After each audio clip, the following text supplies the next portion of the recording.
with Professor Rambukkana and Pimlott and Administrator Adria Joel, who I think is the unsung, what would you call it, the unsung villain in this entire process, because she seems to have escaped relatively unscathed, even though I think her role is more reprehensible than anyone else's. Anyways, why don't you guys introduce yourself and talk about what you've been doing at Wilfrid Laurier, and also just let everybody know why we're meeting. Yeah, well, I'm Dave Haskell, and I'm a prof at Laurier. I'm in the Faculty of Liberal Arts. This is my colleague, Will. Will, how did we come into this whole thing? Like, this didn't just happen with the Lindsay affair. Like, well, to background, we support maximum freedom of expression, and we've really found each other, along with a few other professors who feel the same way that we do, that free expression and free inquiry is the core value of a university. But sort of how did we run into each other? I'm in the business school, so my exposure to the Faculty of Arts is minimal, and I've been really sheltered from this professionally. But watching what's happening in the US, watching what was happening to you at the U of T, I'm a grad, I did my PhD here, and it was in January that our university leadership sent out an email explaining to the faculty how to think about the Trump travel ban and declaring its commitment to diversity, equity, and inclusivity. And I was really offended by that they would see fit to pronounce on a political issue in another country. Offended why? I've got a PhD. I'm able to reach my own conclusions about whether these things are good or bad. I don't need my administration preaching to me about the right way to think about an issue, a political issue particularly. And so why do you think they did that? And what do you think they were thinking when they did that? Because that sort of seems self-evident, right? It's not the administration's role to dictate a political stance to the faculty. That's just clearly not their role. So what do you think they were thinking? It seemed like a manifestation of Trump derangement syndrome. It seemed like just the same reaction that the Democrats in the US were having, that they lost to this horrible person and they couldn't understand why, and he was so reprehensible, and here was yet another terrible thing that he was doing, and we must all agree how bad it was. Well, I mean, even if, the funny thing is, even if you can make that case, say personally and even socially, the idea that you could make that case and then be university administration and then tell your faculty to think that way, I mean, that's taking it in a whole different, that's taking it to a whole different level of presumptuousness. Did that come from our administration, yes, or from the Diversity and Equity Office? No, from the administration, from the leadership, the university leadership. Is that over right? The CPAM. I remember it's confusing because I remember we also got an email from the Diversity and Equity Office when Trump won, and they said that they've created a safe space and they were going to be open for extra hours in case anybody needed to go and find comfort. Right, that happened a lot in the United States, hey? Yeah. But you'd think at least the Americans have some justification for it, given that it's their country. Well, I mean, we need safe spaces because a conservative was elected in the United States, not even in our country. It does seem to be a little bit on the absurd side. Well, it just, to me, you know, they didn't send out an email when Justin Trudeau won. Mm-hmm. And I have to imagine that there were some students who were offended. Like, there's got to be conservative students at Laurier, but it's very much a one-sided conversation. When we talk about administration, when we talk about the Diversity and Equity Office, they talk about diversity, but they really don't mean it because they do not want those students who are ideologically diverse. They talk about inclusion, but they purposely will exclude those students. And an email like that is proof positive of that kind of exclusion. But didn't... that was the thing that just got me hopping mad. And I was emailing back and forth with a colleague at Queen's, and we were talking about the importance of free speech, and this had outraged me. And he sent me a link to a Star article that David had written. This is now maybe a month later in February or March, about this guest speaker. Daniel Robitaille. Yeah. And that she couldn't speak. And was she Ghameshi's lawyer? Yeah. Yeah. So merely because she served as a defense lawyer for someone, she was pilloried. Well, this was another, like, when people look at the Lindsay Shepherd affair, this is not an isolated case at Wilfrid Laurier. This is something that it is a regular occurrence. And now it isn't always as high profile, but whether it's students in my office saying, I can't speak, whether it's my colleague sometimes saying to their students, who believes that they're stifled? And every hand goes up. And there have been cases of that. Colleagues have come and told me. But we've got these other examples, like when Daniel Robitaille came to speak at the Brantford campus of Wilfrid Laurier, and some students agitated until she was forced not to do so. And my president... Right, we should provide some background. So that was the Ghomeshi case, right? And so Ghomeshi was a CBC journalist who was accused of sexual assault and sexual misbehavior by a number of people, who was immediately let go at CBC, who was dragged viciously through the press, I would say, and then was found innocent in the courts. Now, and he had a defense lawyer, and the defense lawyer had been invited to speak. Yes, she was part of the defense team. She was going to speak, and she wasn't going to speak about the Ghomeshi trial, in fact. She was going to talk about what it's like to be a powerful lawyer in the big city, in Toronto. And I mean, that would have been really valuable for the criminology students. Right.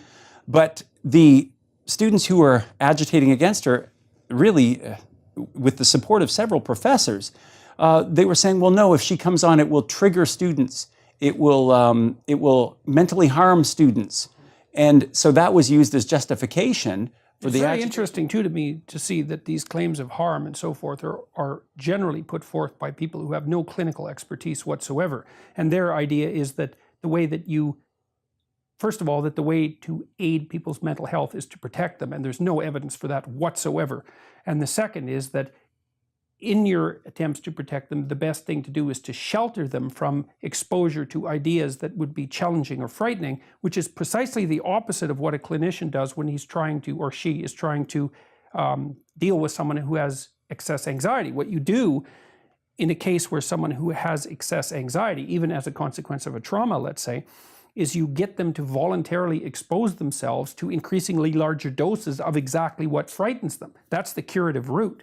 So not only is it advice that's being disseminated, say, by people who aren't clinicians, it's actually advice that's being disseminated who are promoting the opposite of what an informed clinician would do. And that isn't my opinion. That's as close to a consensus as anything you could reach among clinical practitioners, right?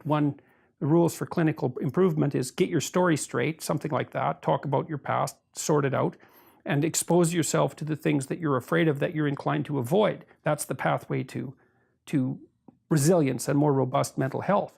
Okay, so tell us the story a bit. You guys have an inside view of what's happened on the Wilfrid Laurier campus since the Lindsay Shepherd affair broke. I should just say that, after this Robitaille event, I read David's piece and immediately emailed him and just said, and that's how kindred soul. Right. And we met and we had lunch and just talked about free speech and the Chicago Statement and how can we get it implemented at the university, but we just couldn't see any way forward and really felt... Right, so that's another thing we want to discuss. You guys have rewritten the Chicago Statement, That's right. right, so that it's more appropriate in a Canadian context. Right, we call it the Laurier Statement for Freedom of Expression. Okay, and you've been trying to convince, or you've been trying to communicate with the university authorities to have that ratified, essentially, adopted as a statement of principles. And have you had any success with that, or what's the consequence? They deferred to a task force that's going to be held. And we can certainly... Okay, is that in the aftermath of the Shepherd affair? Is that going to be part of it? We didn't really do anything over the summer just because it just seemed too big a mountain, and there seemed to be no way to introduce the idea, Right. the catalyst for it. Now you've got your catalyst. And Lindsay Shepherd becomes the catalyst. Oh my goodness. And what object lesson in what goes on at Laurier, but also what an object lesson in how you handle these free speech opponents. She's really given a model that other students, I hope, will follow. But it was through this Robitaille thing that we got to know each other and a few others. Yeah, there's a couple more of you. That's right. And so about 5, I think you told me. That's right. So the Robitaille incident really brought us out of the woodwork. We started to chat and say, we see this problem on our university. We don't know what to do. And then when the Lindsay Shepherd scandal broke, we all immediately were emailing us, it's happened again, is essentially what we were saying. And we said, we've got to do something about this. I was out on a trip, And I came home and I said to my wife, where are the newspapers? This was November 12th when the story broke, Christy Blatchford's story. And I said, hey, honey, where are the newspapers? She said, I can't let you see them. I said, why not? She said, you cannot read the papers. And of course, it was because Christy Blatchford's article was in there. So as soon as I read it, I was beside myself. I thought, it's happened again, and this time, this is really terrible. They've attacked a TA, is what they've done. So I contacted... With the full force of the administration. Right. And claims that she had done mental harm. Yeah, broken two laws. Two laws, federal and provincial. I was sincerely worried that they were going to railroad this young lady. So they could have easily taken her to the Ontario Human Rights Commission. They would have had a field day. What was going to happen? I contacted Christy Blatchford. I said, can you put me in touch with her? She was kind enough to do so. I got in touch with Lindsay, and I said, I know that this is a terrible time, but you've got a professor who supports you. I knew that these gentlemen also would. And then as quickly as I could, I wrote an op-ed for the Toronto Star that week, just again saying, this is happening. The world needs to be aware of it. But it was really after that Monday, after the story broke on the Saturday, we started to talk. And how can we assist Lindsay? And how can we... Well, the op-ed helped. It did. And the fact that the Star ran it was quite remarkable as well. So hooray to the Star. The Star really does want to do its best to champion free expression. Yeah, well, you'd think journalists would actually be concerned about that to some degree. So. Well, and I think they are. Like, one of the things that's happened to me in the last year is that although the press coverage of what I did, and just to remind people, so last year I made a video about Bill C-16, which was the bill whose provisions Lindsay Shepherd theoretically transgressed against, just to be clear about that.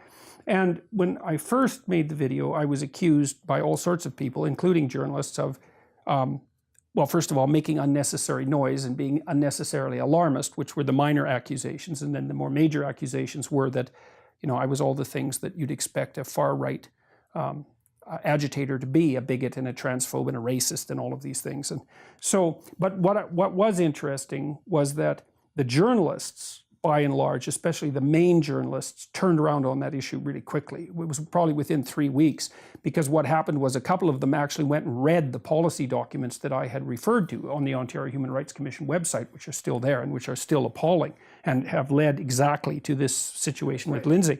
And as soon as they read what I had been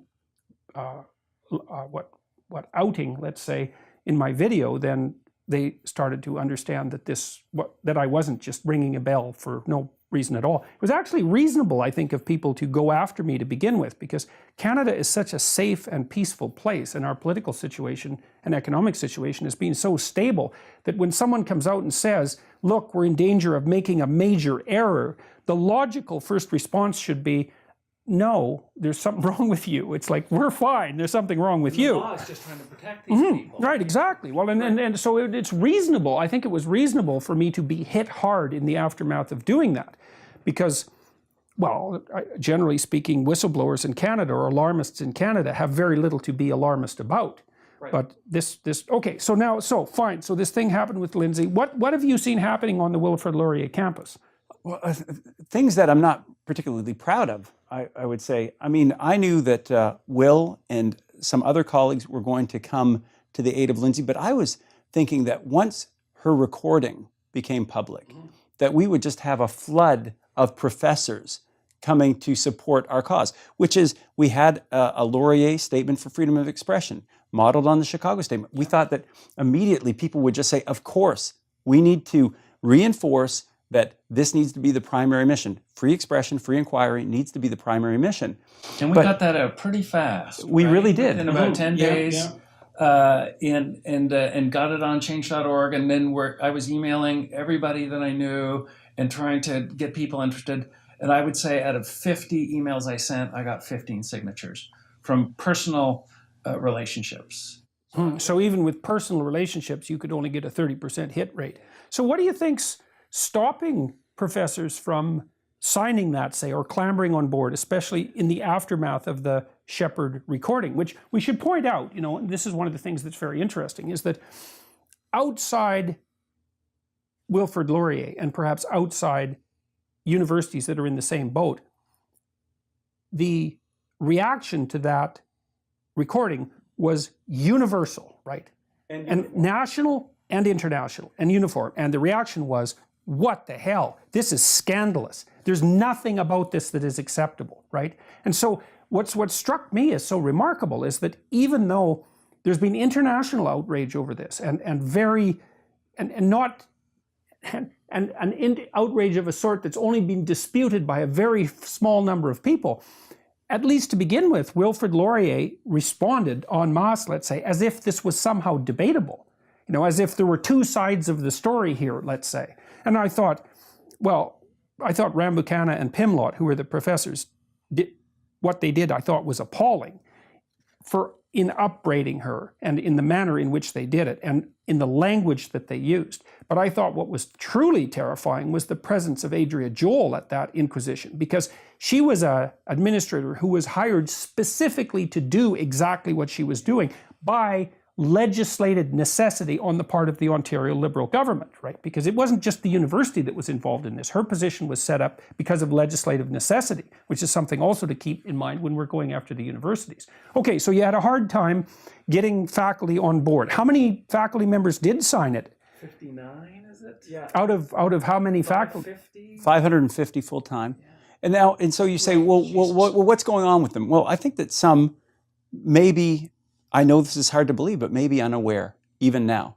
I think there's a big proportion that are unaware. It's unbelievable as that is. I think that some Okay, well, that's its own mystery, because I don't know where you'd have to have been in the last month to not have noticed that this has happened. that people, perhaps in the sciences, the computer sciences, the math, they've got their head down and they're doing their research.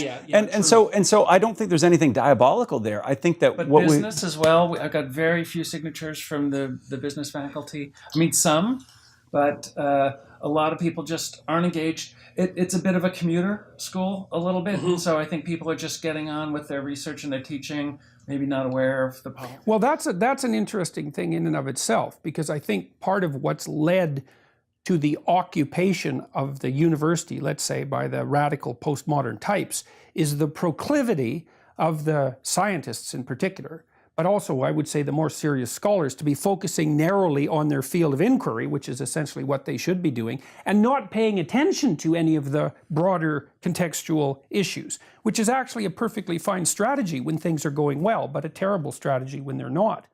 And what you also see, so we've got these people who might not be aware, and we've got the few who are aware and are supporting maximum free expression. But then you've got these other people who are convinced that maximum free expression, free inquiry, is not a good thing for a university. Mm-hmm. And those people are definitely congregated within the arts and the humanities, and they justify it because they are applying a social justice lens, or what they would call a critical theory lens, to this entire issue. And how about a quick summary of critical theory? Well, critical theory, I mean, in a nutshell, it's an idea that came from the Frankfurt School in Germany. It transfers over to Columbia University. It is some German scholars who are Marxists, and what they are saying is that Marxism as an economic unit or as an economic philosophy really doesn't work. It doesn't transfer very well. But let's change it over to a social theory, and it's a theory of oppressor and oppressed, and it's very bifurcated. You are either one or the other, and if you are the oppressed, you're good, and if you're the oppressor, you're bad, and it's as simple as that. There's no nuance. Or okay, I'm being as bad as they are. So I'm giving you the really broad strokes on this, but essentially it does set up the villain and the victim, and it is the idea that we must do everything to silence the villain, the oppressor, and to center the oppressed. Yes, and then we will elevate the oppressed. Right. And the same thing happened essentially with the French deconstructionists in the 1970s. It is. So this is the motivation behind it. So, but when you hear them talk about critical theory, it is not critical thinking. There's a big difference. Yes. And so parents will hear, well, they're teaching critical theory. Isn't that a good thing? No, because critical thinking means I'm going to show you both sides of this argument. Critical theory means I'm going to deliberately give you one side of the argument. I'm going to tell you who's right, and I'm going to tell you who's wrong. There's an oppressor and an oppressed. The oppressor is the bad guy. The oppressed is the good guy. And it's a very manipulative way of thinking. Okay, so there's, let's say, two reasons why people wouldn't sign the petition. One is they're doing something else and they're just not interested in it. And fair enough, even though I think that that's dangerous at the moment. The second is that they're actually philosophically or ideologically opposed to the propositions. And so to what degree do you think the latter is the determining factor behind the relatively small degree of support that you guys have been able to drum up? That's a big thing. That a group of faculty signed an open letter to the university complaining about the violence, and that the administration need to make the campus safe. Yeah, they did the same thing with me after I made my video. I made the campus unsafe, and 200 people signed a petition. What does unsafe mean? I mean, this is the problem. The left, the far left, are taking words that have a traditional meaning, a traditional definition, and they're blowing that definition completely away. And at one time, harm meant that there was an infliction of damage that would have lasting effect and it would compromise the appearance or the function, right? We can think about damage to a car, right? Lasting, and it's affecting the appearance or the function. That's what harm is. But they've stretched that definition so that it becomes meaningless, that an objectionable idea becomes harm. That when you show a video, you've made a place unsafe. And that... Yeah, that's the language of trigger warnings and safe space. But it's disingenuous. There was a trans rally, and one of the speakers said that I hope I can quote this properly, letting Peterson's views be heard in the classroom is violence. It is violence. Yeah, right. No, those are certainly. Yes, you can react with violence. Yes, well, that's often what I think that I've thought a lot about. One of the tenets of postmodernism, less so I would say of critical theory, but particularly of postmodernism in its more Marxist variants, is that the only motivation for the construction of hierarchies is power. And you think, well, no. There's lots of reasons for producing hierarchies, right? There's hierarchies of competence, there's hierarchies of interest, there's hierarchies of aesthetic quality. Like there's all sorts of, wherever you can make a qualitative judgment, you make a hierarchy.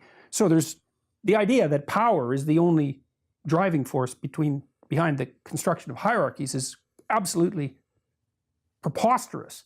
So you think, well, why in the world would anyone make that claim that it's only power that exists? Well, as far as I can tell, at least one of the reasons is that it justifies the use of power.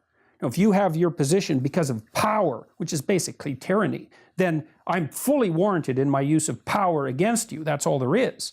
So I think it's a great justification for it. Okay, so how many people signed the petition stating that the campus had become unsafe? That was like 79. 79, just like that. Okay, so you got more people signing a petition claiming that what Shepard did made the campus unsafe than you did getting... Okay, so that's interesting because one of the things we're going to address later is the president's letter as a consequence of the inquiry into the Lindsay Shepard affair. And one of the things she says, people who've tried to downplay what happened at Wilfrid Laurier have said basically 2 or 3 things. One is that that Shepard is not to be trusted, and she's really like a subtle arm of the right wing. That's one, and that she's a reprehensible character. Plan. Yes, or Peterson. I know they directly went after her. I'm quite sneaky that way. The second is that Pimlott, Rambukkana, and Joel misinterpreted Bill C-16, which I think is absolutely preposterous. I think they interpreted exactly the way that it was written, especially if you consider the surrounding policies, and that's what I was warning about last September. And the third is that this was an isolated incident and doesn't truly reflect the reality either of Wilfrid Laurier or other campuses. And that's stated explicitly in the president's letter. And so that's one of the things I wanted to discuss because I don't buy that. I think this wasn't an anomaly. This wasn't people stepping out of line. And I think the proof of that is not what Rambukkana did or Pimlott, because we could say, yeah, they're ideologically committed professors and they're not very professional in their administrative abilities, and they went after a TA unprofessionally and stupidly. That's bad. That's not really bad. What's really bad was that there was a paid administrator at the meeting who was hired to do exactly that. And so the fact that she was there is the proof to me that this is not only not an isolated incident, it's actually a logical and inevitable consequence of legislative moves that made these bureaucratic positions necessary, and the practical reality that these administrative positions do exist on the campuses. So there's no isolated incident issue there. Now, how do you think Lindsay's been treated at Wilfrid Laurier? Like, what's your impression of her personal situation there? I think that, so on the positive side, there have been students who have rallied to her support, and that's been really encouraging to see. It was some students on campus who are dedicated to freedom of expression.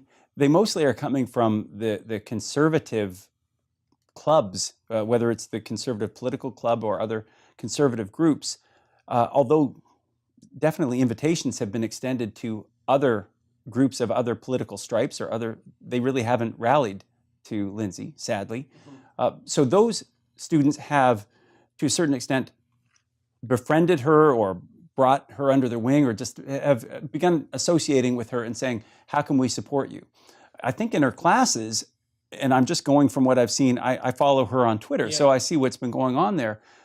Apparently, you know, and I don't think this is inaccurate, the other grad students are being quite scathing. Yeah, that's what I've heard from her and from her tweets, is that at least they're cold. At minimum, they're cold. And the professors as well, including the one who told her that she couldn't use her laptop in class because she didn't want to be recorded. I mean, you couldn't script this level of idiocy. But my thought is, students always ask me, Dr. Haskell, can I record what you're talking about? And I say yes. Yes, the answer is yes. The answer is yes, because you know what?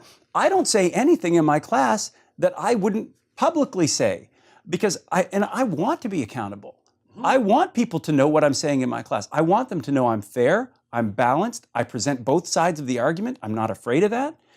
I mean, why are people afraid of accountability? That's beyond my understanding. Yeah, well, that's a very good question. So okay, so I think what we'll do now is go through this letter, because what happened yesterday, I guess, is the president had appointed a third-party fact finder to look into what happened with the Lindsay Shepherd affair, right? And there were concerns about that because many people, including Christy Blatchford, were concerned, and the lawyer that's representing Lindsay, Howard Levitt, was concerned that the person who was appointed to do the third-party investigation wouldn't be neutral because he had tweeted his agreement with a variety of, let's call them politically correct issues, quite publicly. But it does look like he's done a credible job. That's how it appears to me. Anyways, the president, who was very closed-mouthed or assiduously neutral about this whole affair, has released a report. And I thought we could go through it and talk about whether or not we think that it addressed the issues reasonably. So, because I think it did in some part, but I think it didn't in others. So this is from Deborah McClatchy, PhD, who's the president and vice chancellor at Wilfrid Laurier, and relatively new at it. So, I mean, she's really being raked through the coals, that's for sure. But she was the vice president academic, which was the second most senior position for the last 5 years. So she's not... So she's accustomed to this. Yeah. Okay.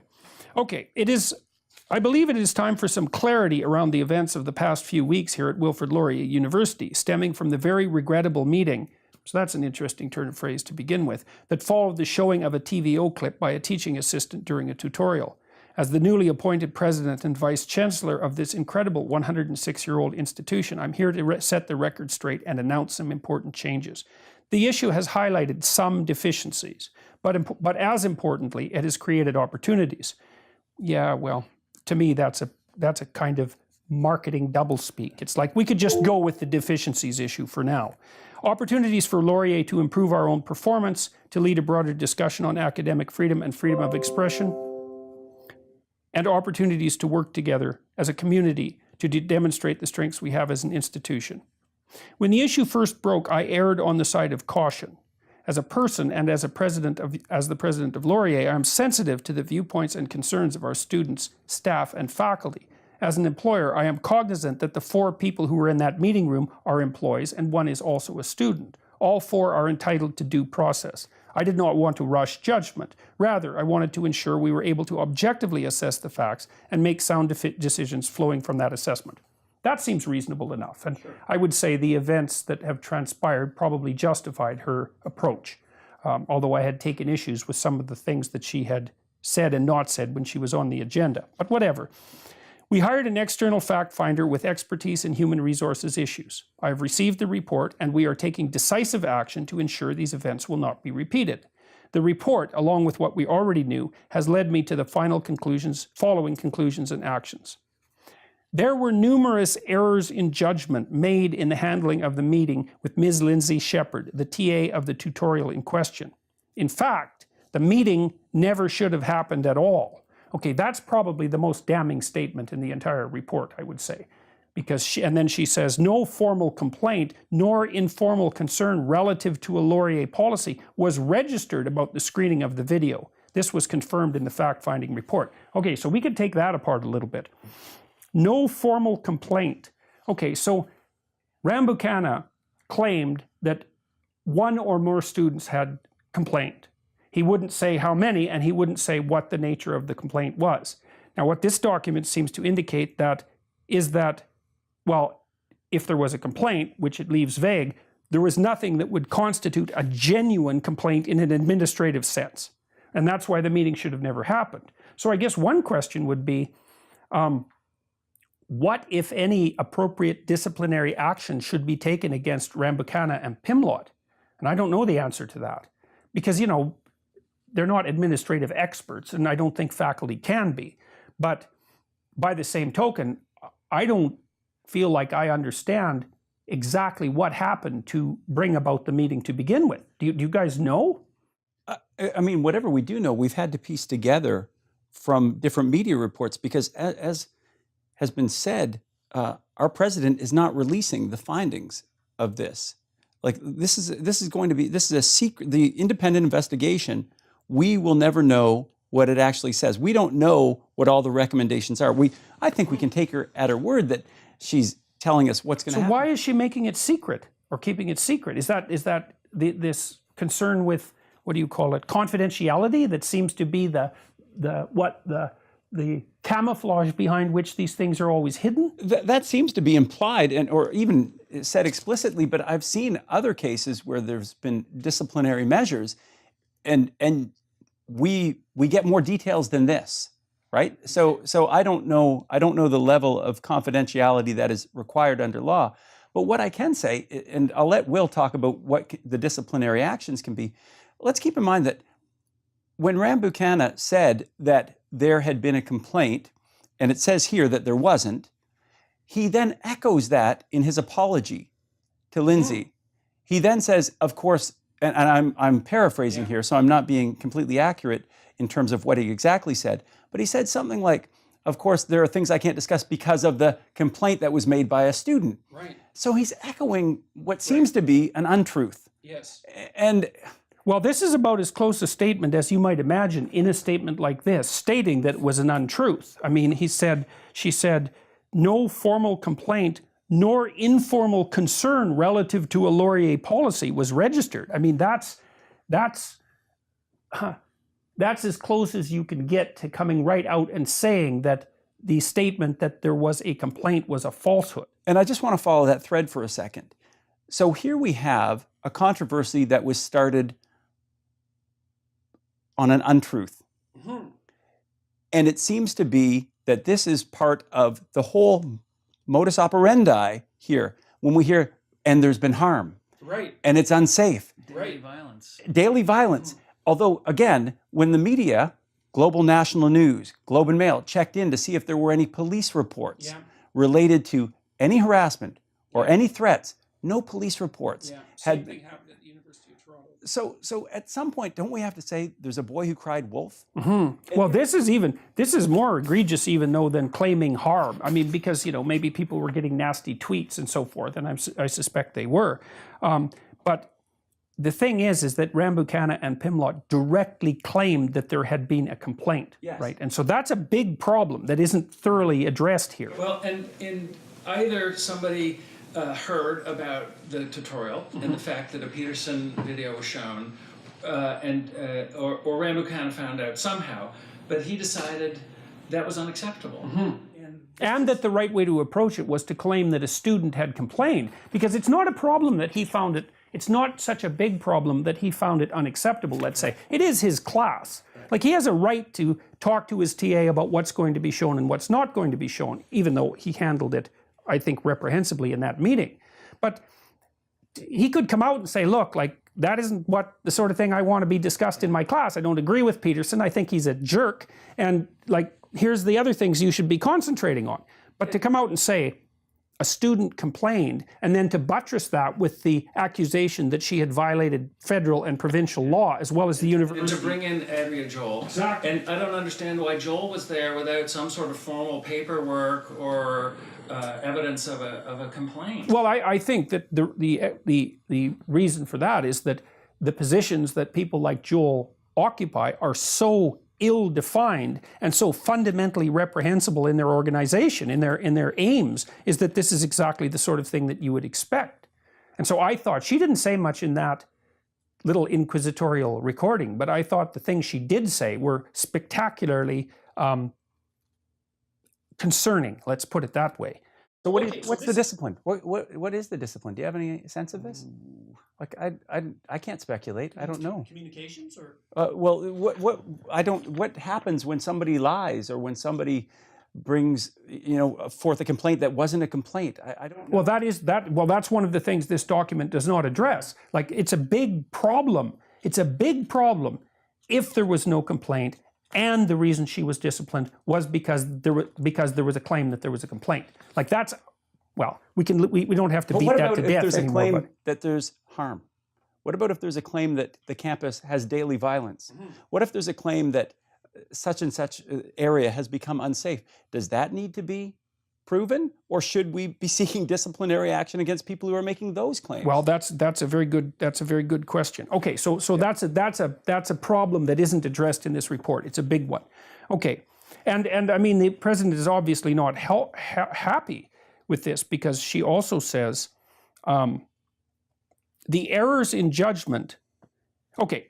No formal complaint, no informal concern was registered about the screening of the video. This was confirmed in the fact-finding report. So they're not beating around the bush about this. They're stating it very clearly. The errors in judgment were compounded by misapplication of existing university policies and procedures. Basic guidelines and best practices on how to appropriately execute the roles and responsibilities of staff and faculty were ignored, not just not understood, ignored or not understood. Okay, that's a pretty damning statement there too. So I don't even know all the particulars here. I heard Howard Levitt say that she was entitled to some sort of Lindsay was entitled to some representation. Under the bylaws of our university, she was supposed to have had that. And that nobody offered that to her. Right, so that's an administrative follow-up at the level of employee-employer relationships, to say nothing of the academic issues at stake. So we don't have policies and procedures about how to carry out an inquisition. Yeah, that's not what she's saying. I think there's a medieval document that you can use. But one thing, Jordan, I'd want to point out here is that the errors in judgment were compounded by misapplication of existing university policies. Misapplication of existing university policies. At the end of this document, she's going to say that our gendered and sexual violence policy needs to be reviewed. So which is it? Was it an error in application or an error in policy? And this is confusing. Yeah, it is. Because my suggestion would be the policy is terribly flawed. We have a colleague who's one of the free speech proponents at our university, Dr. Andrew Robinson. He is an expert in human rights law, and he went through our gendered and sexual violence policy with a fine-tooth comb, and he says, this document is unworkable. It makes thought a crime. And he wrote an op-ed to that effect. So my point would be...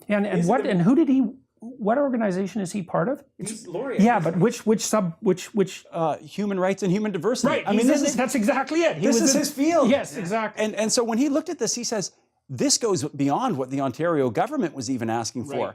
And it gets to the point where it actually makes, you can be guilty of thought crime. You can be guilty of transphobia without any intent. Oh, yeah, well, that's the same in the Ontario. If someone says, I've been harmed mentally, that is enough for conviction under this particular policy. It's the same with the Ontario Human Rights Commission's policies. Intent doesn't matter. So this isn't misapplication. I'm saying, did Adria Joel actually get it right? And so is it a misapplication, or do we... So it'll be interesting if the university does discipline her, if she gets legal representation, who claims that she was actually applying the policies correctly. Because that is the question, right? But it could be two things. It could be the policies are flawed, and this is the consequence, and they were misapplied. We don't know. But there's definitely ambiguity here, and that's a crucial issue. I think Lindsay was guilty under the gender and sexual violence policy, and she was, Adria was right in accusing her. She was wrong about C-16.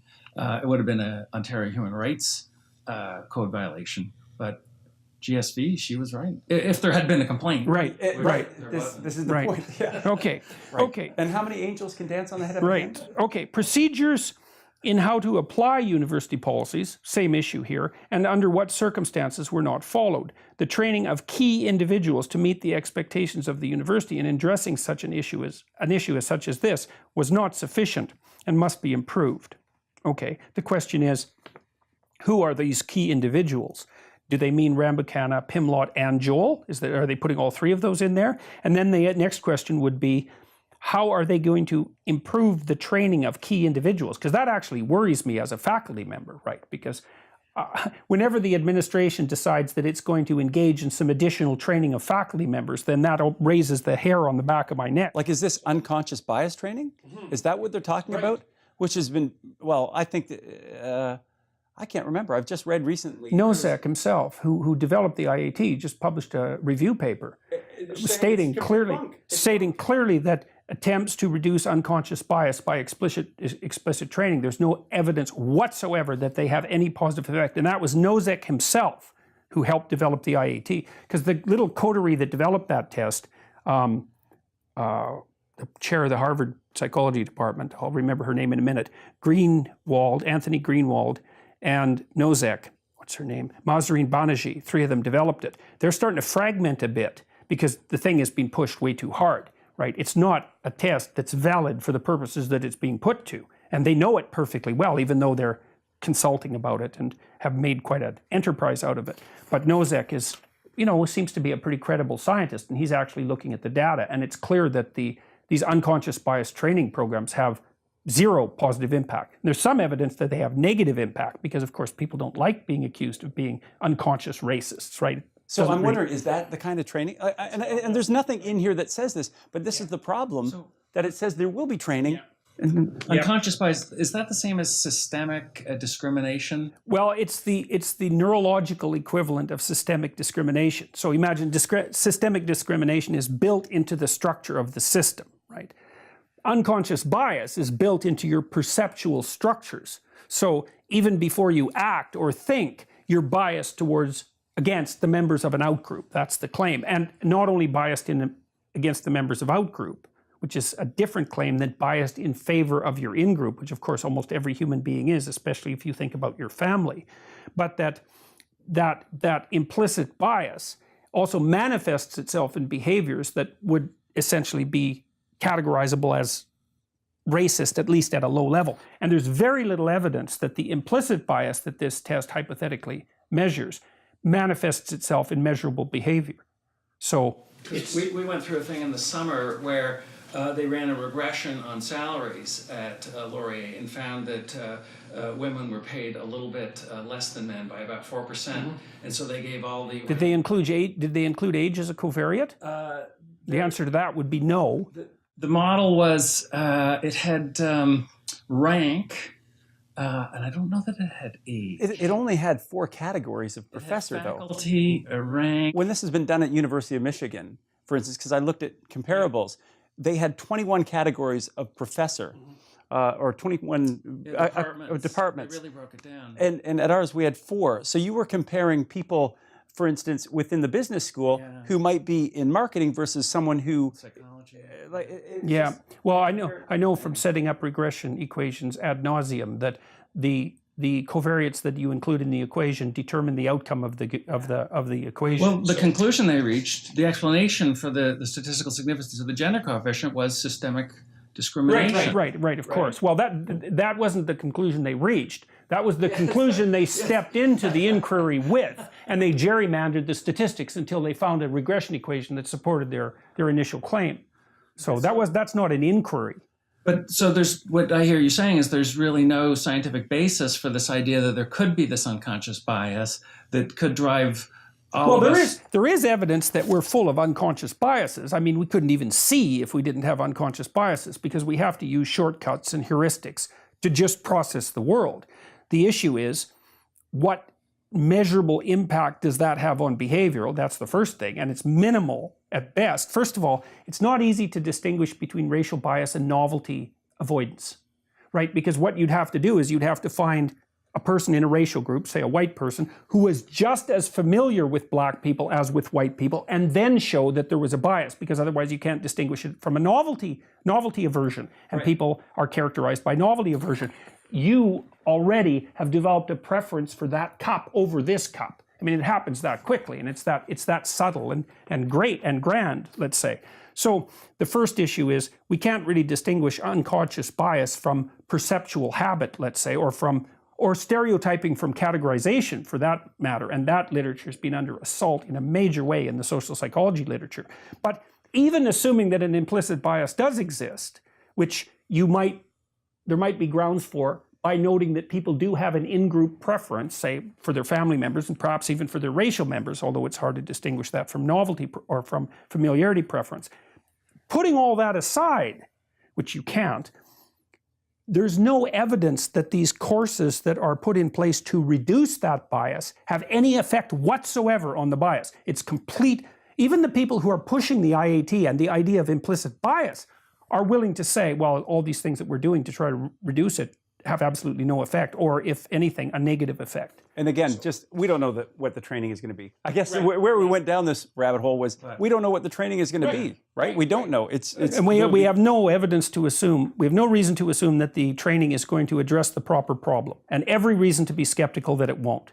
Okay, so next. There was also institutional failure that allowed this to happen. Well, we don't know what that means, because I'd like to know what the institutional failure was. But that's a pretty broad, and she says, when there is institutional failure, responsibility ultimately starts and ends with me. Well, that's a nice statement, and okay, she's taking responsibility for it, but unless it's specified what the institutional failures are, it's just hand-waving. Going forward, we will implement improved training and new procedures and engage in a very specific administrative review, details would be nice, to strengthen and enhance confidence in what students and employees can expect at Laurier. Specifically, there was no wrongdoing on the part of Ms. Shepard in showing the clip from TVO in her tutorial. Showing a TVO clip for the purposes of an academic discussion is a reasonable classroom teaching tool. Well, thank God for that, given that TVO is a publicly funded, middle-of-the-road, left-leaning liberal news media establishment. A credible one, for sure. I wish that early on, immediately following this story breaking, that administration had said exactly that.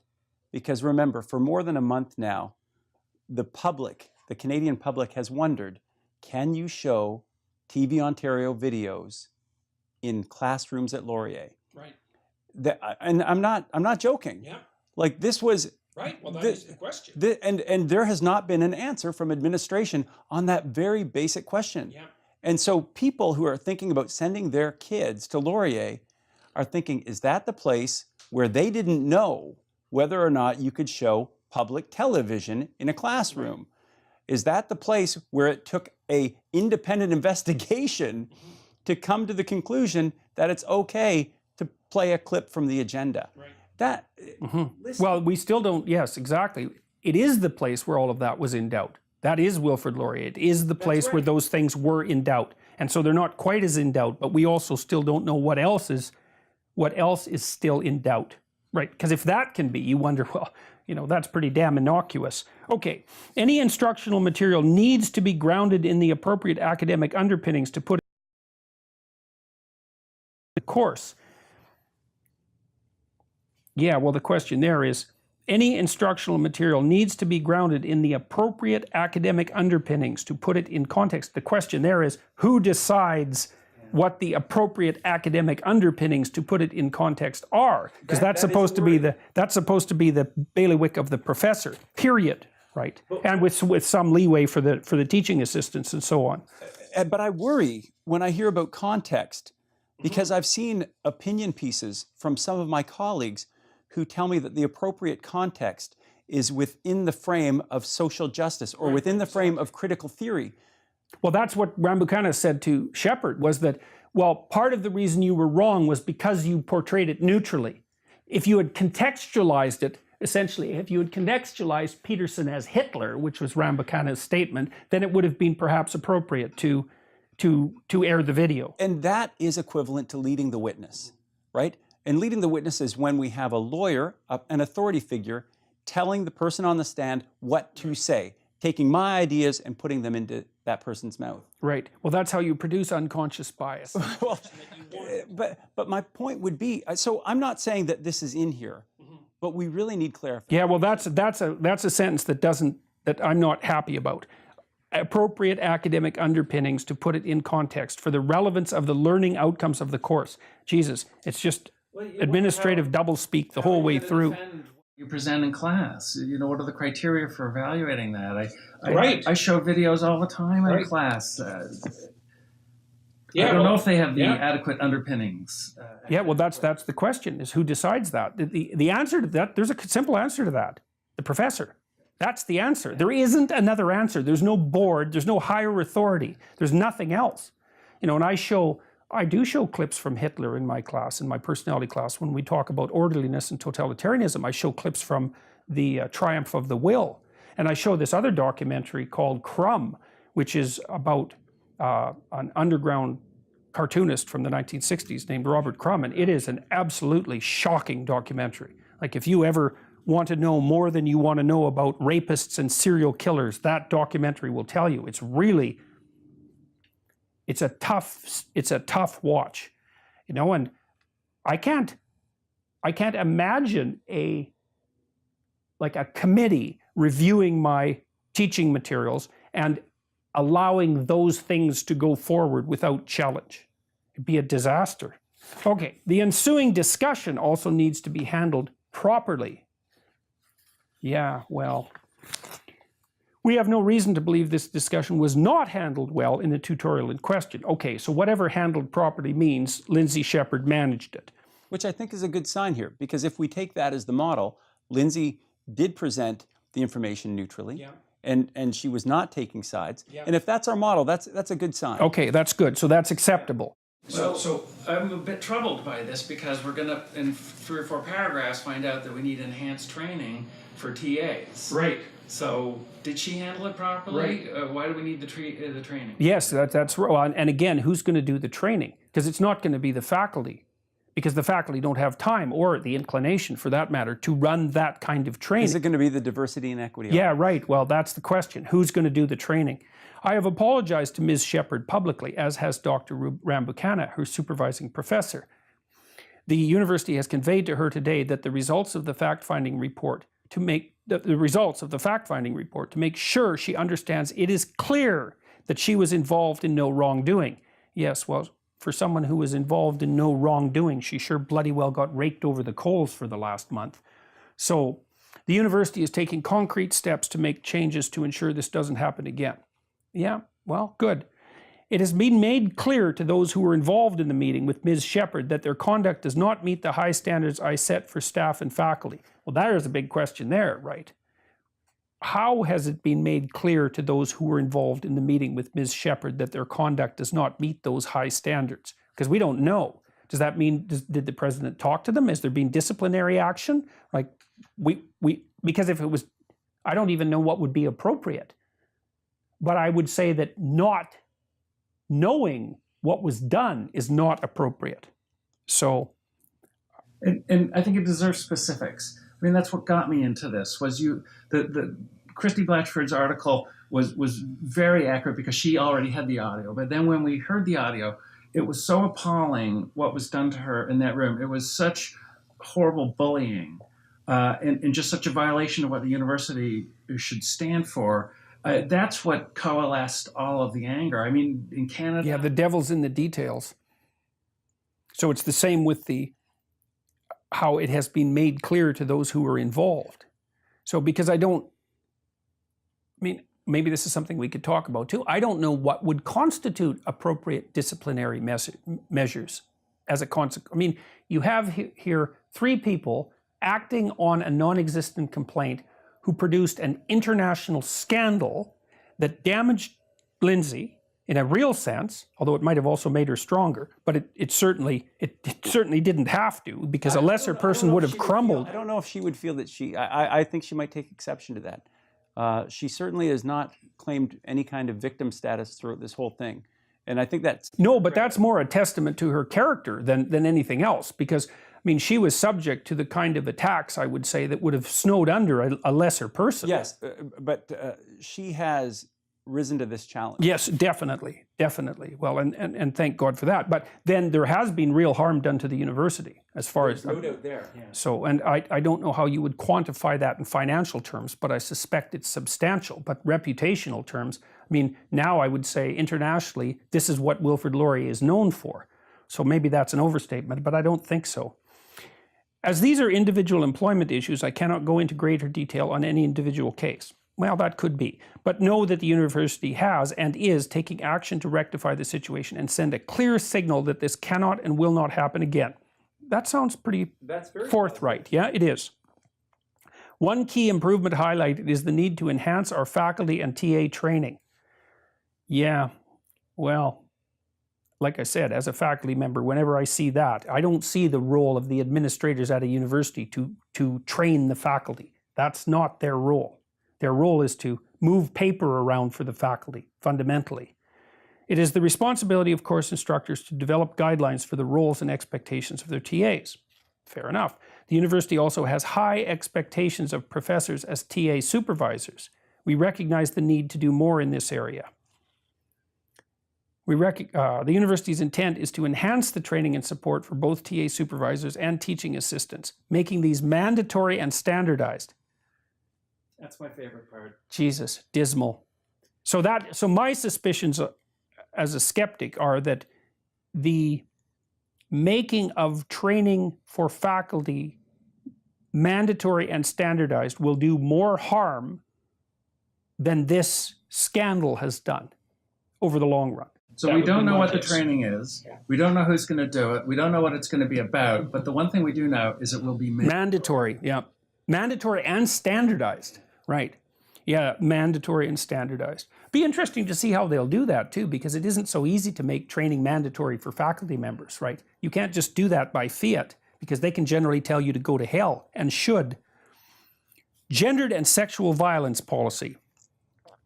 It has become clear to us that managing the new gendered and sexual violence policy, now that's the one that's mandated by the provincial government. So it was Bill 163, the provincial bill, that said you need to have a policy on gendered and sexual violence. Right. According to our colleague, Dr. Andrew Robinson, he says we go way beyond what the province even asked for, to the point where it becomes unmanageable and you have instances of thought crime. So that's what we have. Like this. Mm-hmm. Yeah, where you can claim that somebody is transphobic for simply showing a video. Can I read you the definition? Is this from the gendered and... Yes, it is. This is from our policy. This is from our policy. Okay. It is an action that reinforces gender inequalities resulting in physical, sexual, emotional, economic, or mental harm. Okay, so what's the first part of that again? Yes. Yeah, you get lost, don't you? It is an action that reinforces gender inequality. Okay, so let's start with that. An action that reinforces gender inequalities. Okay, so the first thing we might point out is that no one knows what the hell that means, right? It's a box that you can put anything in. So actions, that's a problem, because it isn't obvious what constitutes an action, or an inaction for that matter. So, I mean, and then that reinforces gender inequalities. Right, so that's the sort of sentence that only someone who's ideologically possessed to the maximum would create, because you can't parse it. Gender inequalities. Like, what does that mean exactly? Well, anyways. Discrimination on sex or gender basis. It doesn't talk about discrimination. It talks about inequality. Yeah. Right, which is it would be different if the phrasing had included the words discrimination. Okay, and the next part is resulting in physical, sexual, emotional, economic, or mental harm. Right. So it's as broadly construed. Both Both clauses are as broadly construed as they can be. And the reason for that is to allow maximum scope for interpretation, which is exactly what happened with Adria Joel. Well, mental harm. Again, mental harm. And as you pointed out, mental harm is not backed up by the empirical evidence, apart from post-traumatic stress syndrome. Like cognitive behavioral therapy would suggest that you actually can do mental good by exposing someone to objectionable ideas when they've, in moderation, in order to help them become less mentally fragile. Yeah. Scott Lillefeld out of Emory University. A very credible scholar. He is one of the he's written several textbooks on psychopathology, right? He knows his stuff. Yeah, he does. And just this year, he put out a paper where he explored the empirical evidence around microaggressions. Yeah. And he did all of the literature. Yeah. And microaggressions are, of course, these innocuous actions that are deemed to be bigoted or somehow sexist. It's acts of rudeness, essentially. Well, they are actually, it's showing a video from TVO is what a microaggression is. And what he said was, there is absolutely no evidence. There's no evidence that microaggressions, these objectionable ideas, lead to mental harm. He also said that the concept itself is extraordinarily ill-defined, which is also a big problem. Keep seeing, right? That was the beginning of our conversation. Everything is ill-defined. Yeah. Well, that if you make the box big enough, you can put anything into it. And what you see in this gendered and violence policy that Will is reading from, they actually go on to say that this can include heterosexism. Yeah. Like you can be your mental crime could be heterosexism. Yeah, so what if I said something in class like, the empirical evidence strongly suggests that raising children in a two-parent family leads to better outcomes, which it does, by the way. And seriously, it does. So so that's the question. You've transgressed arguably, right? Arguably, yes. I've transgressed that policy. Now, here's an interesting thing too. So, it has become clear to us that managing the new gendered and sexual violence policy has led to a confusion in its application, right? Okay, so this is back to the issue we described earlier. Is it a confusion in the application or in the policy? Now, you just read the damn policy. Now, it seems to me that there's no way you could apply that policy without confusion. So it's not a confusion in its application. It might also be that, but it's a confusion in the policy, written right into it. Okay, so that's of crucial importance. Passed by the Board of Governors. Right. In fact, the interviews conducted by the fact finder confirmed that the rationale for invoking the GSVP did not exist. It was misapplied and was a significant overreach. Yeah, I'm not so sure about that, because I know that these kind of policies emerge from the same sort of policy framework that characterizes the Ontario Human Rights Commission. It's the same people doing it. And the Ontario Human Rights Commission policies are written so that they can be broadly misapplied with no significant overreach. So that's a problem. To provide clarity of the policy's intent and to strengthen accountability, we will engage in an administrative review with the goal of finding the appropriate structure to oversee and execute the GSVP and its accompanying procedures. We will also undertake a full review of the policy and its procedures. Okay, so good. So they're saying, well, it might have been misapplied, but maybe the policy itself also has some problems. I think this is really good news. Yeah. And we had a meeting with our colleague, Andrew Robinson today, and we said, well, what do you think about this? And he was pleased. He said, if some good has come out of this controversy, this is one of those good things. Because definitely the gendered and sexual violence policy we have at Laurier isn't workable. Mm-hmm. It is prejudiced against certain people and certain ideas. And so it needs to be reworked, because it is not an inclusive document, it excludes. And so it needs to be fixed. So this is a good thing. Mm-hmm. Mm-hmm. Well, and it's also a canary in the coal mine for similar policies at universities all across Canada, we'd say, and maybe broader, because one thing you'd hope is that the Lindsay Shepherd affair has produced enough negative repercussions to set people back on their heels a little bit and make them dig into these policies. Because I can't imagine that there's another university in Canada who would enjoy partaking in a scandal of equivalent magnitude. What I would hope, and on that point, Jordan, if someone is a student or if someone is a faculty member, ask for the evidence. That's what I've learned from this. There are a lot of claims out there. Mm-hmm. Mental harm. Our campus has become unsafe. Mm-hmm. the ideas that are contained in the gendered and sexual violence policy. I'm saying, okay, what is the evidence that proves this? Because this is what a university is supposed to be based on. From the Enlightenment to today, we are supposed to be able to say, here's the evidence for why we do this. And the further we get away from evidence and the more we embrace ideology, we completely remove what the mission of a university is supposed to be. Well, and the idea of evidence. We remove the idea of evidence, which means we remove the idea of knowledge, because there's no distinction between knowledge and evidence. Right, right. So if you are a student and you want to say, what can I do? Say, what's the evidence of mental harm? What's the evidence that I'm transphobic? What's the evidence? Well, so partly what you're also saying there is a restatement of the old presumption of innocence idea. It's like, okay, you're accusing me of something. Prove it. I'm innocent, buddy. Yes. Prove it. Where's your evidence?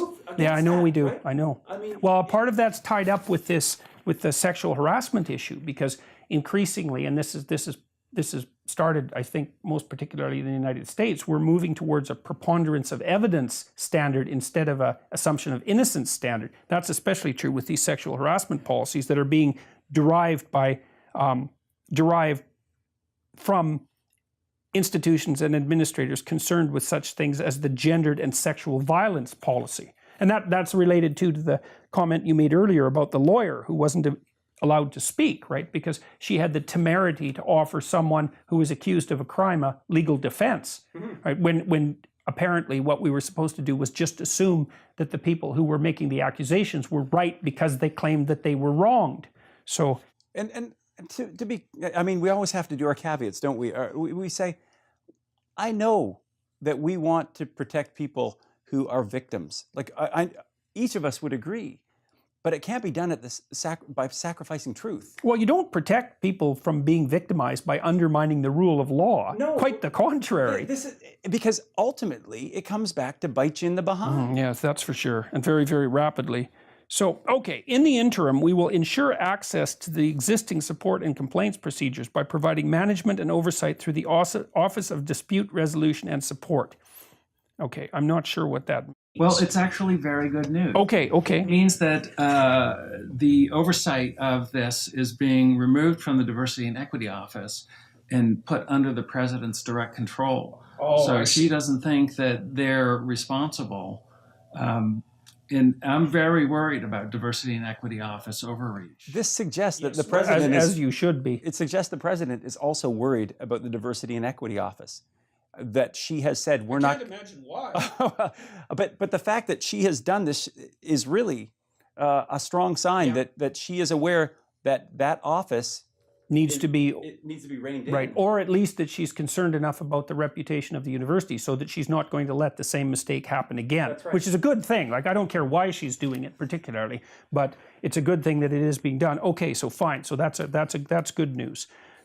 This has the added benefit of improved accountability as that office reports through to me as president. Yeah, okay. Well, you can see in those lines that she's not particularly happy about what's happened. I wonder what sort of financial hit Wilfrid Laurier took. Because you could imagine that, well, the donors are going to be a lot more conservative than the professors and the administrators and the students. Well, we've been contacted by a group of alumni who have now organized. They haven't yet released what would be their press release, but slowly they've been reaching out to other alumni, and it's the Laurier Alumni for Free Expression. And what they have said is their mandate is, one, to withhold all donations until Laurier accepts the Laurier Statement for Freedom of Expression. And I haven't checked in. It was just someone acting on her own. She's a Laurier alumni. She has, I guess, contacts within the Alumni Association, and she sent us some contact information and said, here's what I'm doing, wanted you to know I support your efforts, and I'm working on this. I'll let you know when I'm ready to go. And so that was really encouraging. I have a colleague who does a survey of chief financial officers quarterly to gauge their optimism about the economy, and it started down at Duke, and he's doing it now for Canada. And he got responses from two. Because he sent out an email just shortly after this broke, he got responses from two alumni who just said, why should I participate in this? Why should I help you? This is nuts. I don't have any respect for you. These are alumni. of Wilfrid Laurier University. Yes, well, and I can imagine too that enrollment is going to take a pretty vicious hit. You know, our business school is quite excellent. We have a great co-op program. We, in the finance area, attract a lot of very strong students, and we compete for top-tier students in Ontario. The entry average is like 89 or something. And we really compete for what we call the high flyers. Yeah. And they can choose any school in the province. Right. Yeah, well, it doesn't take much of a hit to a reputation to give people who have options the reason to go elsewhere, right? And then you lose the best people. And that's when things really start to fall apart. And what you might begin to see, and I would say that this is something that the general public might look at, watch what happens to the entrance averages in the arts and humanities. So we might not take a hit, but let's see if the averages take a hit. Of course. Because suddenly, and currently, the entrance average to get into our general arts program in communications, let's just talk communications, is mid-70s with an average of 60 in English. So I mean... Right, which is basically a failing grade, right? Well, because if you hand in an essay in high school, you'll get 60. You really will. Right, so it's basically, the grading basically runs from 60, it goes 0, you didn't hand it in. 60 to 100, you handed it in. And let's keep in mind that the tutorial that Lindsay was running was a grammar tutorial, the content of which looked a lot like grade 6 curriculum. Yeah. Well, that gets us into a discussion of the schools in general. But we're already. I'm thinking that maybe it's not a good idea to lower standards anymore. Right. Okay. So, academic freedom and freedom of expression. For those who have chosen to use this incident as an indictment of Wilfrid Laurier University or the plight of Canadian universities in general, I say your assertion is unreasonable and unfounded. Well, we better stop this interview. Yeah. Well, you can say that all you want. I would say instead that what happened at Wilfrid Laurier is a precise manifestation of exactly the sort of rot that both produced Bill C-16 and that I was warning about last September. And so I don't think the assertion is unreasonable and unfounded at all. And here's one piece of data. 80% of humanities papers are not cited once. So let's just translate that for the viewing public. Yes. That means that they're producing scholarship that nobody looks at. Yes. That even their friends don't look at. And because, okay, so what a citation is I read someone's paper and I find a good idea in it, and then I use that idea to buttress an idea of my own or to riff off or to criticize even for that matter. And then I cite them. I say who they were and when they published it, and then the paper there's a huge bureaucracy that keeps track of citations, and it's a major indication of academic ability to be cited, right? It's academic payment to be cited. Okay, so 80% of humanities papers don't get cited once. It's absolute failure. It's absolute failure. As a game, if someone wanted to play a game, I would suggest that they go and they look at the publications of the professors in a particular area and see if the titles all sound the same. And if they all say something about intersectionality, colonialism, and these other various social justice words, you might wonder, am I going to get taught the same course again and again by every professor in this program? Right. Because it seems to me that all of their research is very similar. And how can that be when there's such a broad base of knowledge in the world that we can have such similarity between every publication, which then goes on, why do I need to read my colleagues' stuff when it's exactly like my own, which we see. So just as a baseline, Jordan, what would you say is someone who's doing some good research, how many citations would they be receiving maybe collectively? Like, what are we looking at? Thousands. Thousands. Yeah, well, if you write a good paper, then like a great paper will get you 100 citations, right? An outstanding, overwhelmingly outstanding paper will get you 1,000 citations. 10 isn't none, you register with 10, but 0 that's failure. Right. It means your work had 0 impact. It means your work wasn't worth the paper it was published on. And this brings us to a kind of interesting little issue with regards to the rot in the universities, which Deborah McClatchy says does not exist. It's like, here's how the game works, is that we set up a little ideological garden, right? The 10 of us play in. And then we all publish in the same journal and we peer review each other's articles and we just publish them. There's no critique or very little. So the barrier for publication is very, very low when it should be very high. Like a good journal will reject 90% of the papers that are submitted to it, right? So rejection rates really matter. So the question is, why do these papers get published since no one reads them and they have nothing to offer? And the answer to that is very straightforward. The journals are extremely expensive, are way more expensive than they should be. So just to buy a single paper online for the ordinary person is like $40, which is more than a hardcover book. That's just to download the PDF. And so the journal itself, the libraries are full of them, are very expensive, and the subscriptions are very expensive. And so what happens is the professors pressure the university libraries to buy the journals, and the library funds the publisher.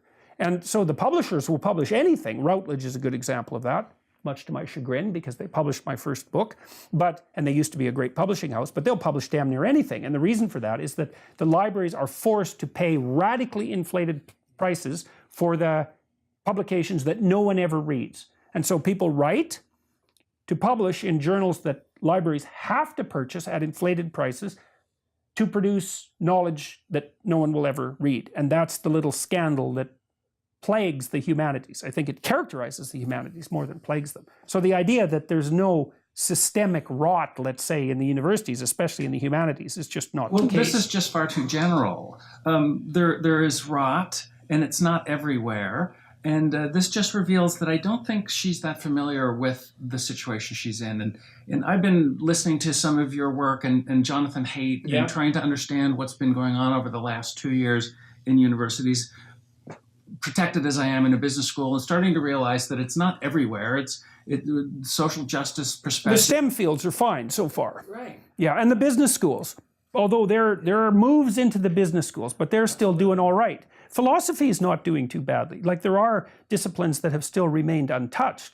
And mostly what's happened so far is that if the discipline has a strong economic or scientific footing, it's proved much harder to corrupt. Empirical. Right? Yeah, Empirical. that's right. For my part, so I play in the playground of sociology of religion, but all my stuff, well, most of my stuff is quantitative. So I wasn't familiar with what was going. I go to conferences where everybody has to have strong empirical evidence. I publish in journals that are international journals that are the scientific study of religion is what we do. Right.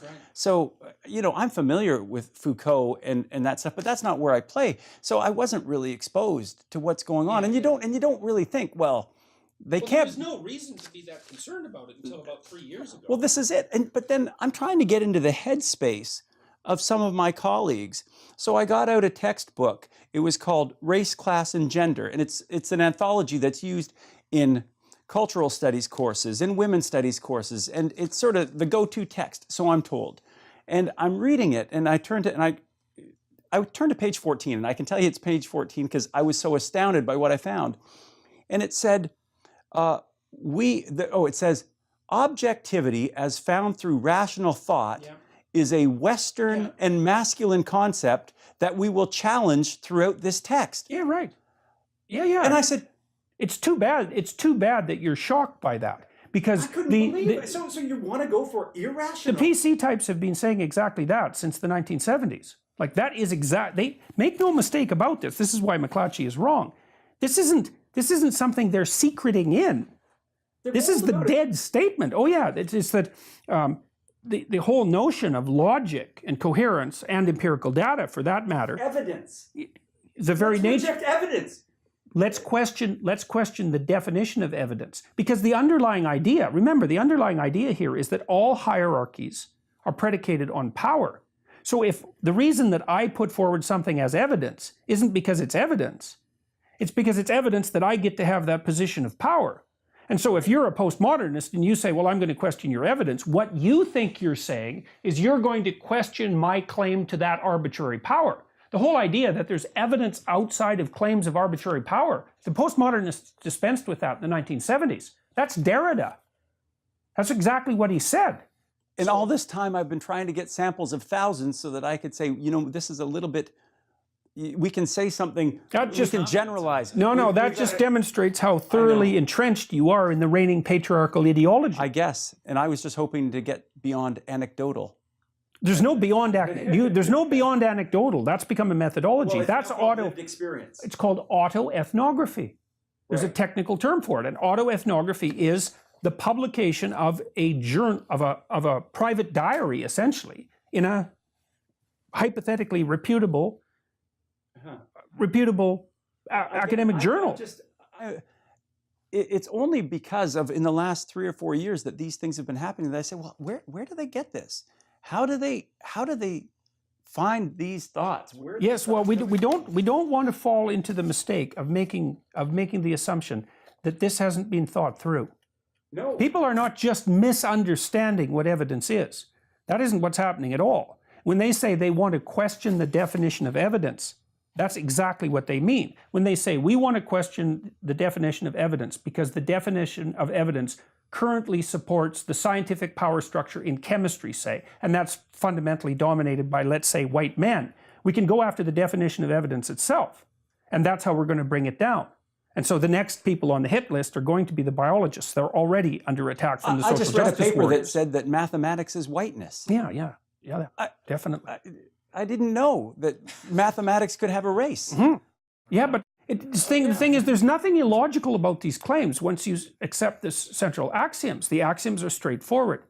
The world is a battleground of power hierarchies. That's what it is. There isn't anything else outside of that. And each power hierarchy generates its own internal narrative, including rules for what constitutes evidence, that support and buttress the structure of that hierarchy. And because the hierarchies exclude, then it's in the best interests of the people who are excluded to invert the hierarchy. And of course, they also regard that as just, even though that's part of the incoherence of the entire argument. That's where they have to turn to Marxism. But make no mistake about it, this isn't accidental. It isn't people misunderstanding what constitutes evidence. Not at all. Now, I've been listening to some of your lectures on this for the last year and thinking you sound a little deranged. Well, I might be a little deranged, but I'm not deranged about this. And then this whole episode with Lindsay Shepard just proves that every dimension of this is about power. The doublespeak, the changing of terminology from harm, the exposing people to ideas could be violent, the sacred circling around the victim group. Well, look at what happened at Wilfrid Laurier. One of the things that was so bloody interesting that I thought was just fascinating was the unbelievably strategic attempt to transform Shepard into the perpetrator and Rambukkana and Pimlott into the victims, especially Rambukkana as a professor of color, right? So what happens, the reverse narrative was, well, Lindsay Shepard was using something like her white privilege and her white tears, to harass a poor professor of color, untenured professor of color. And there was every attempt made on the part of the people who were going after Shepard to make that the narrative. And they started accusing everyone of being transphobic just right out of the blocks. Within days of this, we were all tired with that epithet. Immediately. The labels have been just flying, and without any regard to the intent of the person or even the content. Here's something interesting about the transphobia issue too. So I've had at least now a number of good discussions with trans people, by the way, but also a number of letters from trans people over the last year, about 40 of them, as a matter of fact, which is a lot of letters because there aren't that many trans people. And every single one of them, I think I got one letter from a trans person who wasn't happy with what I was doing, but every single one of the other letters said the same thing. We are sick and tired of being the poster child for these activists who claim to speak in our name. Because that's another thing that we should be very aware of, is just because an activist comes out and says, I'm a member of this minority group and therefore I speak for them. It's like the first claim might be true, but the second claim is not only unjustifiable, it's actually, I would say it's not racist exactly, but it's groupist, because it's predicated on the assumption that just because you happen to be the member of a class, that you're a representative member of that class. That class is so homogenous that everyone in it is the same enough so that all the members within it can speak for all the other members, right? Used to call that racism when it was applied to racial categories. Well, absolutely. But Lindsay has been very good to point out, and so have some of the media, that there have been transgendered students at Laurier who have spoken out in support of Lindsay. And we have to keep this in mind, that this is not a transgendered issue. No, and neither was my comments on Bill C-16. Right, this is not. Because, I mean, I know that Lindsay, as she even said, she is not transphobic. She supports the rights of transgendered people. She's unequivocal in that. And I think that's message, just cover story for her true right-wing beliefs. Well, and there are transgendered students who have come to her support, and at great personal cost to themselves. Like, those are some brave people there, right? To break with that group, that the hostility in that group is real. In the activist end of the group. On the activist you end bet. of the group. You But bet. they were so quick to take over this issue as their own and claim that the debate itself was violence, and that it was just cover for this transphobic climate that existed. And it has nothing to do with transgendered people. Well, you know, it's funny, too. You saw the same thing with Ronaldo Walcott when he was on the director of the Women's and Gender Studies at OISE, at the University of Toronto. He claimed like 4 times in that interview that the University of Toronto was a white supremacist organization. And I thought, I just don't know what to make of that. Like, I traveled down to my office about a week after that interview, and I happened by some students who were standing outside waiting to write an exam. So there's about 100 of them, And like, this is particularly true at the University of Toronto. I would say that you could look at that group of students for more than 2 seconds and think that that was a white supremacist organization. I mean, it's so ethnically diverse. If you think that the University of Toronto is a white supremacist organization, then what that essentially means is that the most tolerant institution in the most tolerant city, in the most tolerant province, in the most tolerant country in the world is white supremacist. So it's like, well then, well, I don't even know what you could, especially when you say that as someone who's a full professor. I don't know if he's a full professor, who's a professor at that institute. It's like, where's your evidence for this?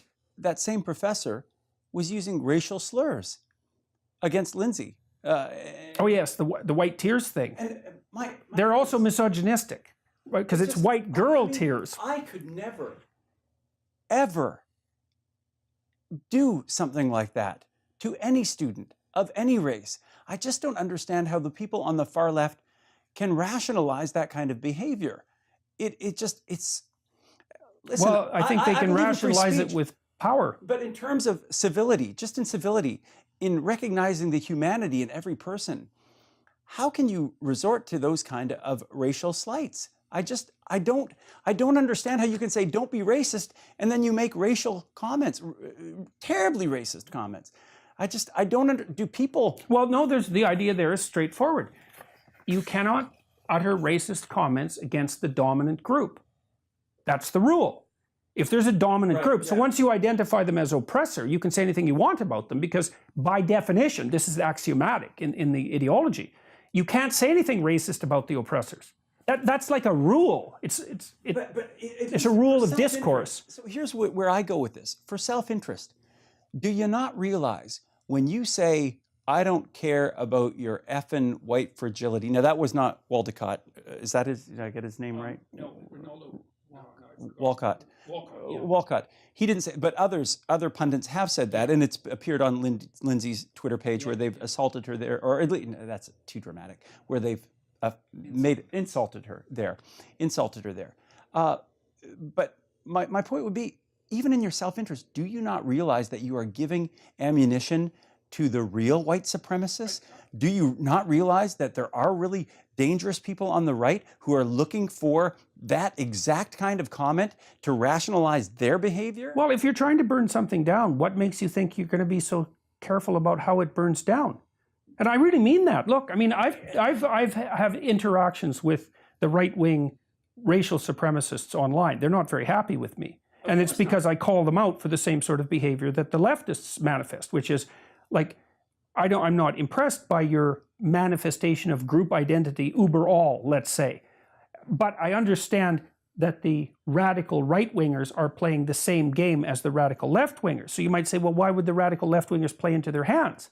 I would say, well, if you're trying to burn the whole damn house down, then why not inflame the people who are most likely to do it?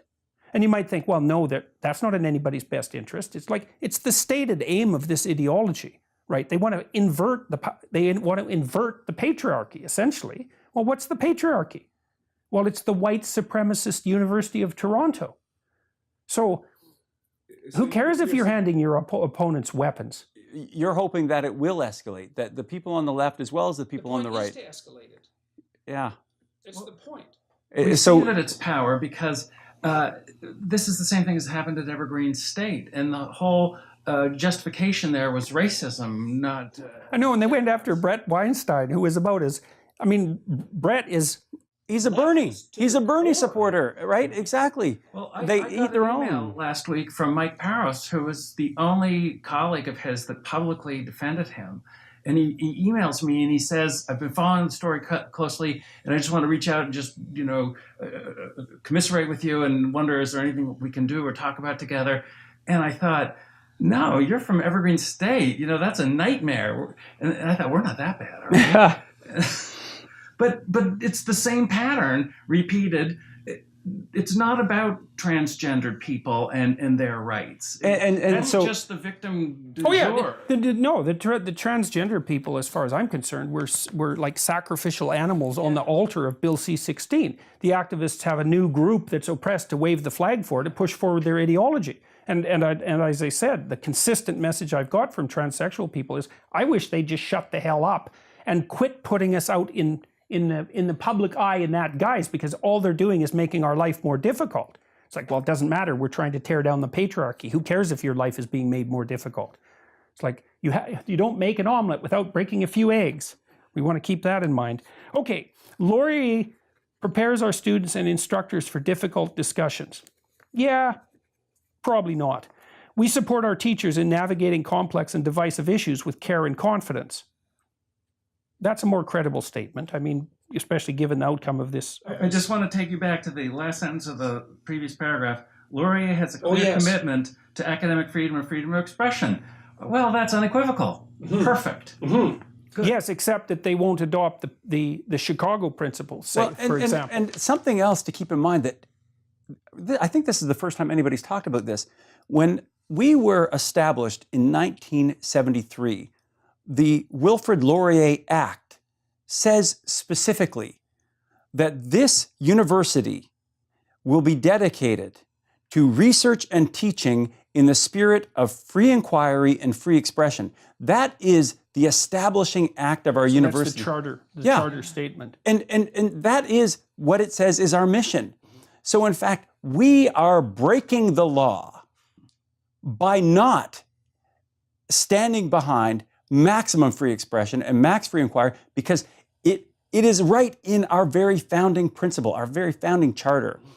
And the fact that we are so hesitant to just embrace that and say, we know that it's within this contest of ideas that the best facts come forward and knowledge is advanced. Why are we afraid of that? Why are we afraid what's made every university a great university?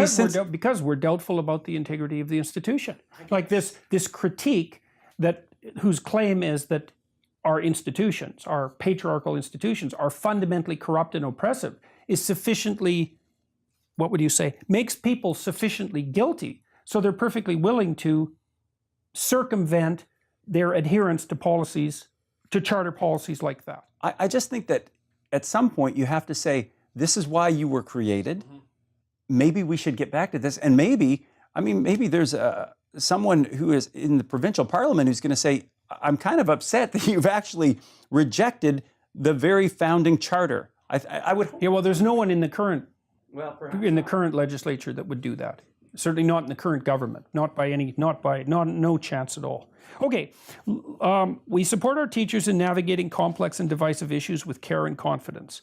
We are leaders in ensuring our students, faculty, and staff have the necessary supports and tools to help those who have experienced marginalization and discrimination to engage fully. Okay, so now you see the reversal, right away here is, and this happens every time now that a modern university, virtually every time that a modern university comes out with a statement in favor of free speech. The next thing they do is bring in this competing set of claims, like the to help those who have experienced marginalization and discrimination to engage fully. As soon as the word marginalization is in there, then you know that that postmodern ethos has manifested itself within the confines of the document. Properly grounded academic debate at Laurier occurs every day and encourages critical thinking and civil discourse. Yeah. Ideas that one finds objectionable should be challenged and debated. The common good of society depends on the search for knowledge and its free expression. Hey, fair enough. Good statements. Yeah. Free expression and academic freedom at the university require accompanying responsibilities and accountabilities to be met by members of the university community. The other shoe drops. Well, even that statement's not so bad. I mean, okay, faculty members have responsibilities and they should be accountable. I think that university should be a civil place. I think that it should be civil. Yes. Right? Yes, definitely. And I think that there should be tolerance. But tolerance is very different from an embrace, an complete embrace of what diversity is now defined as, or equity is defined as. Tolerance means I disagree, but I'm going to let you speak anyway. Yes. And that really is the goal of a university. So anyway. Yeah, okay. We will continue to ensure that we are protecting against, and dealing with hate and intolerance. Those have no place in civil society. See, that I'm not so sure about. That hate and intolerance have no place in civil society. The problem with that is hate and intolerance is not defined here. That is the problem. And I keep hearing hate speech is not free speech. And then when I ask, well, what do you mean by hate speech? Yes, that is the problem. Well, the other thing too is I'm actually allowed to hate you. It's okay. You might have done something that makes me hate you. But there are limits on what I can do as a consequence of that hate. And that is not, so there's two problems, right? The first problem is, this is a big one, who defines hate? That's a major problem. And the second is, well, you don't limit hate. You can't limit hate any more than you can limit anger or aggression. But you can limit the manner in which people conduct themselves when they're motivated by those emotions. And let's be clear, there is really a clear definition of hate when you look at the criminal code under sections 318 and 319. It says you cannot advocate physical violence against an identifiable group. I am totally on board with that. Like, let's be clear. You can't say, go and hurt these people. I got that. But that's really clear. Mm-hmm.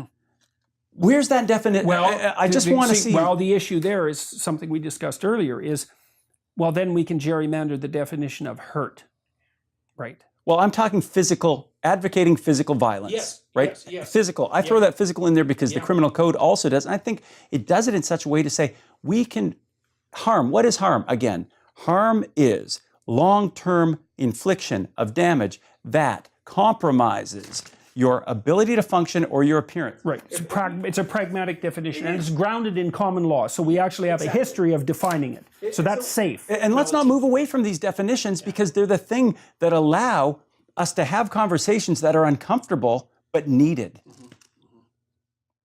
Okay, good. These have no place in civil society, let alone on a university campus. They will not be tolerated at Laurier. Yes, well, we saw an example of that not being tolerated with the Lindsay Shepherd case. I remain concerned by the way faculty, staff, and students involved in aspects of this situation were targeted with such vitriol. Now things are starting to get out of hand. I remain concerned by the way faculty, staff, and students involved in aspects of this situation were targeted with such vitriol. Vitriol, that's acid, eh? So, do you think she's talking about the tweets that Lindsay has received then? Is that? Faculty, staff, and students. So not just Lindsay. But I just wonder, does this apply to those who have been advocating free speech? And I'm pointing it out there. I mean, all of us who have come out in favor of maximum free speech have been subjected to a lot of vitriol, both emails, and it's always anonymous emails. It's always from people who will not say who they are. So, but my point would be, unless there was something that simply said, I am threatening your life, I delete it. That's what I do, because this is what happens. I mean, I wish people were civil, but they're not. There's no discussing hard issues without conflict. Like, that's just not happening. The question is how you limit the conflict. And you can't limit it to none, because then people can't have a conflict. They can't solve a problem. So what you do is you limit it, well, as we've limited quite successfully in our country to date, right? We use the definitions of violence that have prevailed throughout the establishment of English common law, and that works just fine. My concern about that paragraph is that she's kowtowing, let's say, to concerns about the way that the people who actually, let's say, perpetrated this event were dealt with by members of the general public. So, okay, members of the university community must be supported to work and study in an environment free of discrimination and harassment. That's a tougher one. And they have my commitment. We will continue to make this a university priority. Yeah, that's a sentence that worries me. In an environment free of discrimination and harassment. And they have my commitment. The problem is it's so difficult to distinguish that between real dispute.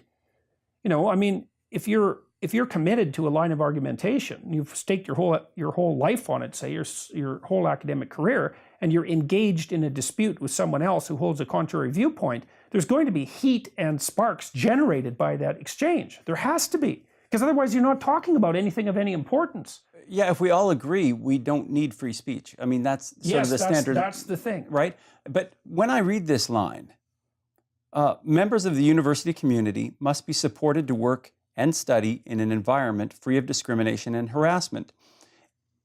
And I just wonder how equally that idea has been applied at my university so far, because certainly we know that our president has sent out letters of support to the LGBTQ community, which she was right to do if they are feeling harassed. I have no problem with that.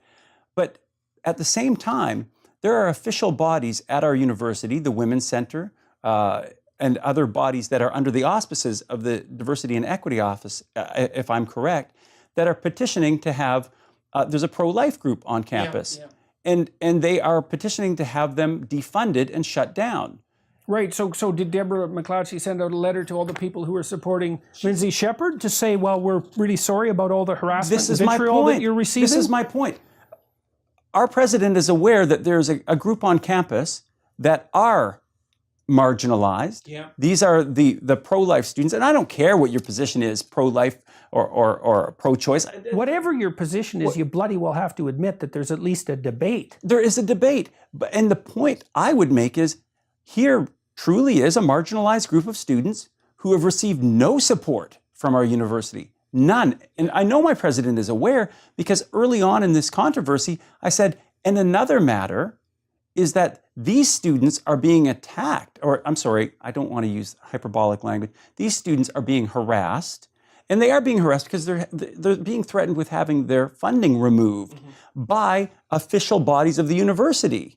Yeah, well, the pro-life students are real canaries in the coal mine, as far as I'm concerned, regardless of what you think about what they're doing. They really represent diversity. It's ideological diversity. But we're not seeing any reception of these diverse students. Are they being included in this diversity and inclusion? No, they're being excluded purposely by actual offices of my university. So I'm saying, yeah, that's standard practice, I would say, on campuses across the country. It's just uneven. Yeah, it's uneven, and I think that what we need to see is just a policy that applies to all students, and not just those who smell right or are orthodox to the social justice orthodoxy. Yes, or who are in the, what would you call it, acceptable class of victims. That's right. Okay, it bears repeating in the current context that Laurier's support for our lesbian, gay, bi, trans, queer, and two-spirited campus community and transgender people in particular is unwavering. It isn't obvious that it bears repeating in the current context, because the issue here fundamentally is that Lindsay Shepherd was was subject to an administrative inquisition despite the fact that she was 100% innocent by the university's own standards. And so it doesn't bear repeating in the current context that Laurie's support for our LGBTQTS campus community and transgender people in particular is unwavering. It actually isn't about them. It's not about them at all. It's about the fact that she got pilloried for doing something that she was actually right to do. So I'm not happy with the fact that this paragraph was inserted into here. I think it's an indication of exactly the kind of administrative weakness that allowed this sort of event to occur to begin with. Now, this is the theme, though, right, of the Justice Warriors, is that this is the victim group. Yeah. They've repeated over and over that there's been violence, harassment, vitriol. Everybody's picking up on that. The union president said that it was daily occurrence. The president's repeated it. She's issued a campus-wide email in response to the open letter saying, we're going to make this a safe campus. She's repeating it here. It's so validation of their narrative of victimization emerging from the Lindsay Shepherd event. Without evidence. We actually sent an email to our faculty, the union president, and we said, we're concerned about this daily violence on campus. Could you please supply us with evidence of this? And she wrote back and she said, what did she say? Well, something. As I'm telling everyone in the press, no. Yeah, because it would inflame. Didn't she say because it would inflame the the situation even further? Yes. It was something like that. Yeah, Although so, how in the world providing evidence that something like that but would we're happen? members of the union. We are paying our fees just like everyone else. And we wanted substantiation to these claims that there was violence as a daily occurrence. Well, the whole premise is that there's injury happening, and that's why we can't speak about these things. So if they can establish the violence, then maybe we're sympathetic to the argument that the speech shouldn't occur. But that's susceptible to bogus claims if there's no substantiation. You can't build policy that way. Yeah. Not without getting into the kind of trouble that's already emerged. In light of recent events, we have added measures to improve campus safety. Well, it is by no, see that actually seems to me to be the one sentence in this article so far that's actually a mistake. Because by going forward with practices that are going to improve campus safety, then the president is validating the claims of the people who claimed that this occurrence produced an unsafe environment on the campus. It's like, so I think that was weak. We will ensure that all students, staff, and faculty know exactly what our commitment to academic freedom and freedom of expression means in the classroom. That would be good. To that end, we have established the Task Force on Freedom of Expression to take input from our community, which we should point out, which won't include Lindsay Shepherd. Yeah. Right? Because she asked to be part of that task force. In fact, I believe that they offered it to her. I'm not exactly sure about that. Some grad students nominated her, and it was prior to the revelation being made that the position would be filled by the president of the Graduate Students Association, who, and I think this was poor form, just before that announcement was made, the president of the Graduate Students Association put out a statement where I'm not sure if it's a he or a she, or I'm not sure of the gender pronoun used, but that they were standing 100% behind the trans and LGBTQ. Yeah, and that the fact that they were going to sit on the task force would indicate that all students would be represented properly. But it's just they showed this incredible bias, and then they said, and we're going to be sitting on this. I don't know that does a service to all the grad students who they represent. All right, look at best practices beyond Laurier. Hey, they could look at Chicago. That'd be good. And develop a clear, tangible, and you never know, maybe they will, you never know. And develop a clear, tangible set of practical, implementable guidelines that will bring clarity to this issue for our own classrooms and will have the potential to serve as best practices for others. Well, that's exactly what you guys are recommending. That is my commitment to you. Well, and it's not like the University of Chicago is a lightweight.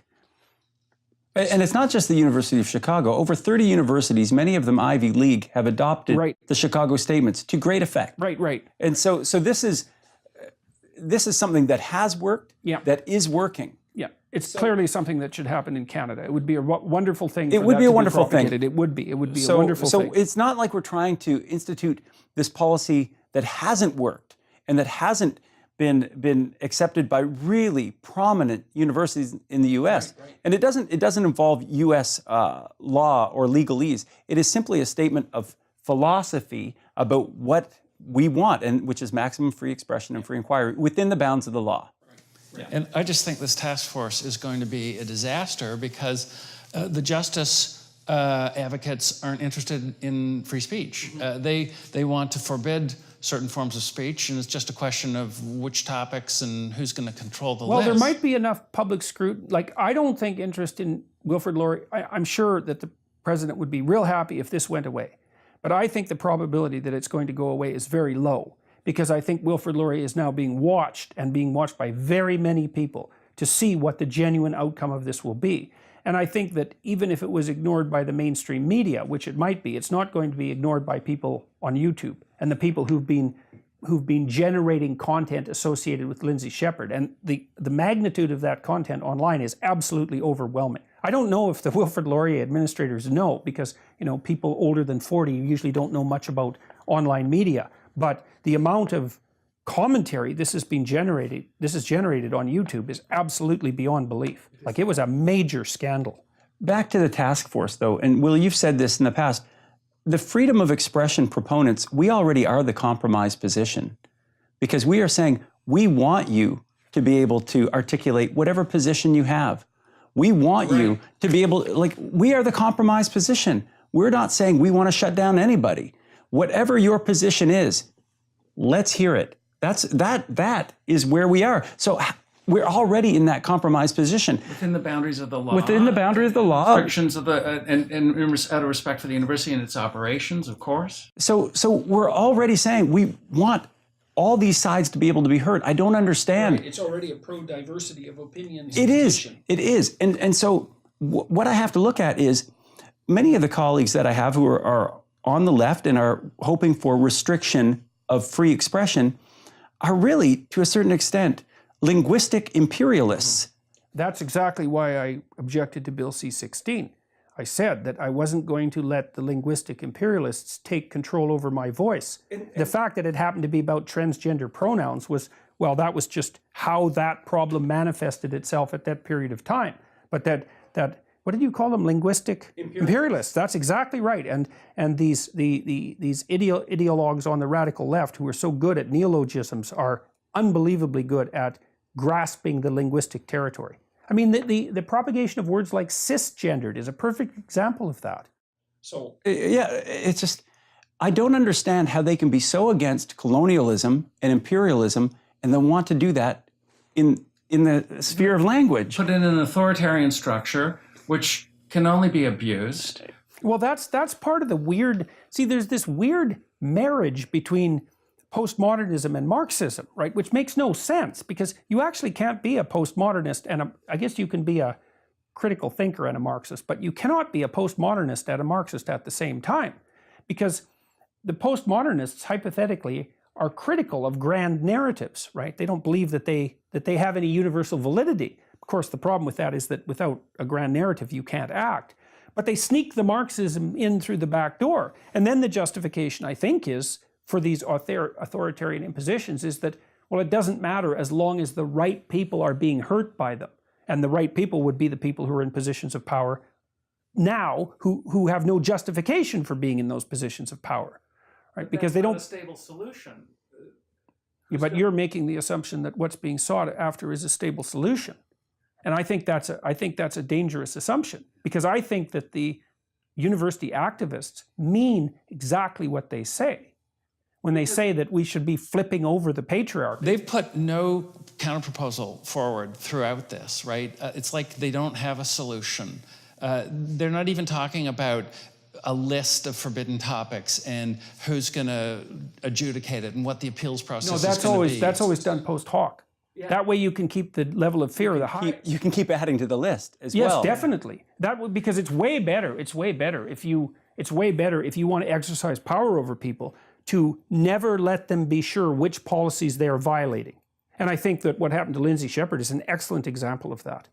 So it's a canonical example of that. It's the Orwellian idea. Freedom is the ability to say 2 + 2 = 4, and they want to keep avoiding the ability to say 2 + 2 is 4 by creating new answers and moving on. UBC just went through this whole process and came up with a statement on free expression, and goes on for paragraphs and paragraphs, and then nearly the last sentence is, freedom of expression does not trump all other rights. In the university community, freedom of expression can only thrive constructively when accompanied by other rights, including the equality rights of equity, diversity, and inclusion. There you go. That's right. And so now you no longer have free expression. Pill, man. That's the snake in the garden right there. Reading that. Yeah, so there's this, but how, I mean, those are so complicated. There's individual rights and group rights. There's positive rights and negative rights. And they're all in this salad with no guidance as to how you're going to trade them off against each other. It's like you say, just ad hoc as we go forward. We'll figure this it's out. so funny to produce an entire document talking about freedom of expression and then to put a sentence like that in as a codicil. And by the way, also this. It's like, wait a second, it's not also this. It's that little admixture of poison destroys the integrity of the entire argument. And to put all those words in there, diversity, okay, what the hell do you mean by that exactly? Inclusivity, that's a word that really, that's one I really have trouble with, because it's very difficult to understand even what that means. And equity is equality of outcome. And so that's an impossible goal to begin with, because it multiplies in difficulty as you add number of measurement dimensions, right? So, and that's the intersectionality problem, so to speak. So, all right, well with the task force, the interesting thing is Will didn't want to sit on it, because having looked at what had happened, I suppose it was the experience at UBC that well, I just saw big arguments happening with no possibility of a constructive outcome. Mm-hmm. And so, but I was more hopeful, and I understand Will's position completely, right? Yes, well, it's easy as a faculty member to get pulled into interminable administrative duties that have no positive outcome whatsoever. In fact, it's pretty much par for the course. Well, he makes your most compelling argument, well, two, one, look what happened at UBC, and two, we're already the compromised position. You mean, what more can you want? And I get that, but I have let my name stand for nomination.